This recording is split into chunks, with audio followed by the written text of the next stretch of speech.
Cristy Bowtons in Langhorne in the Hampton section. Scope of work's going to be mulch install, bed cleanup, some planting, overgrowth cleanup in the back of 2 separate spots. So a couple different line items, see what she accepts and doesn't accept. So starting in the front, beds are in rough shape. So, and some trimming, hedge trimming in the front. But beds are in rough shape, so definitely need a really good bed prep and bed cleanup. Even in the one spot over here, I would like till it up after you weed it out and such. And definitely go heavy on the spray where you can, where there's not plants.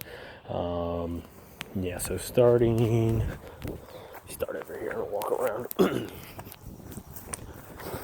Alright, so starting over here. So bed cleanup, there's some leaves to clean up, bed prep, whatever. Trimming with that, cut that back pretty dramatically. Like all this is new growth right here. I would cut it as far back as that, honestly. Cut all that back, shape it, clean it up. Light trimming of that, starting to get onto the house. All the rest is weeds. She's not very like super nitpicky with things. But yeah, so all this is weeds. And I would also go heavy with the mulch, go thicker than normal, just to try to help keep these weeds at bay. All these sticks clean up.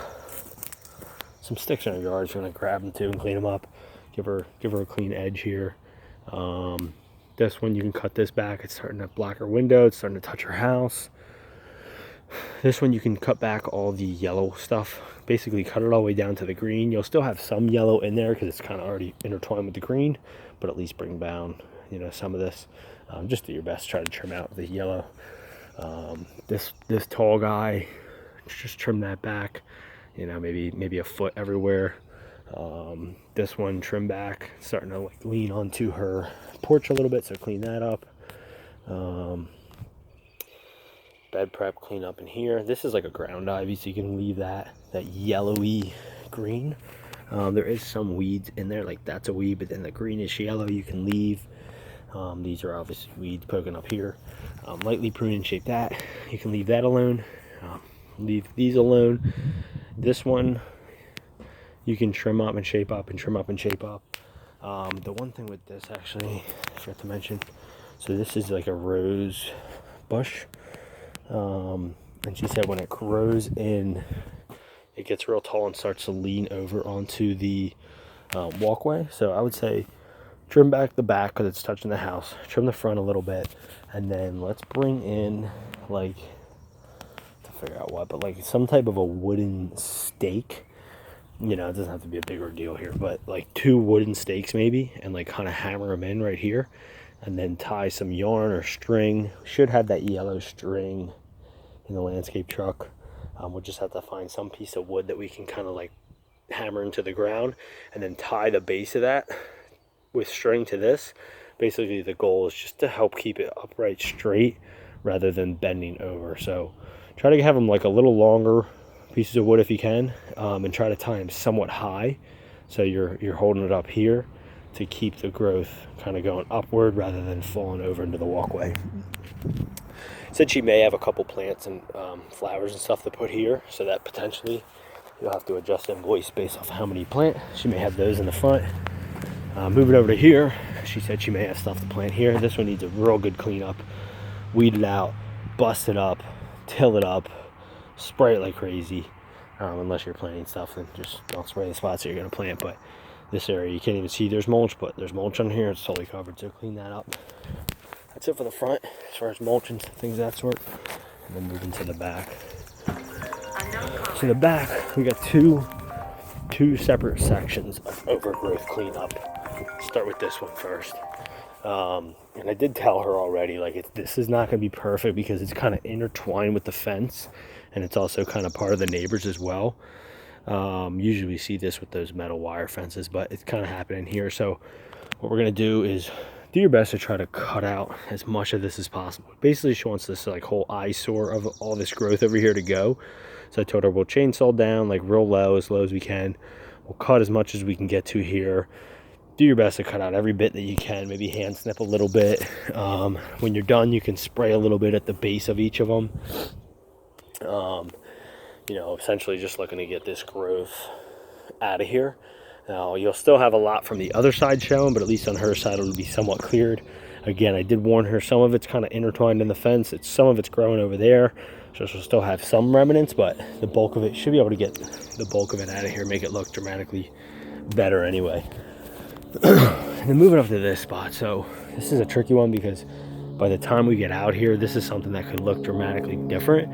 I told her she might want to consider calling the township on the property behind them, especially in the next 6 to 8 weeks. This is going to get a lot more out of control, I would imagine. So I'm going to make note of that when I do the estimate. Probably when we get out, this will be more grown. But anyway,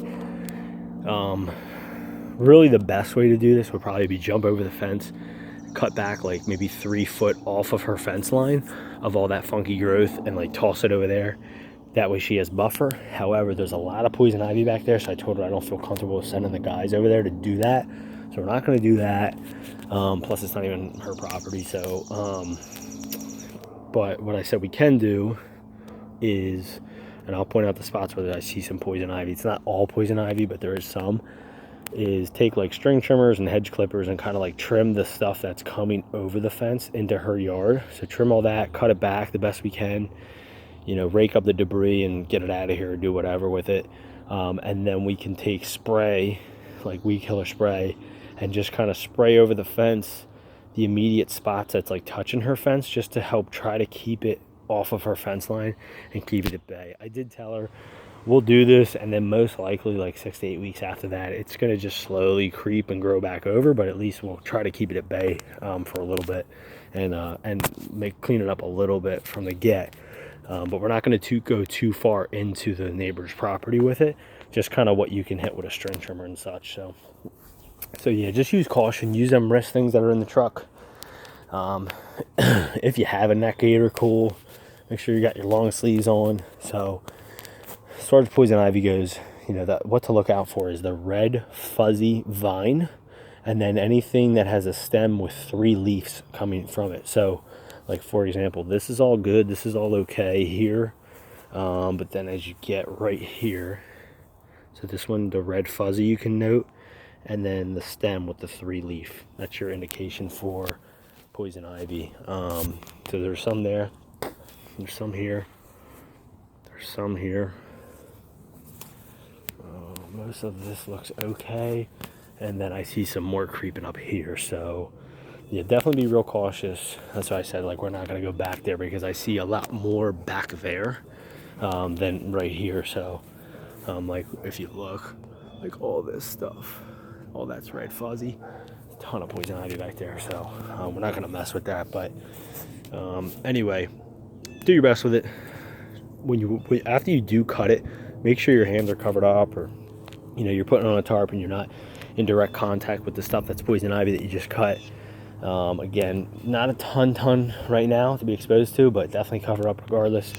Ideally, if you can, when you leave here, if she does even accept this, then leave this for the last portion of your job. And then when you leave here, again, just be on the safe side. I'd run to like a Wawa or something around close by, gas station, run to the bathroom, just wash up your hands and stuff. You know, just to avoid it. Don't use any hand sanitizer, but soap and water, and try to wash off just any remnants of it that could be hanging on your skin before you get any chance of it. So that's it.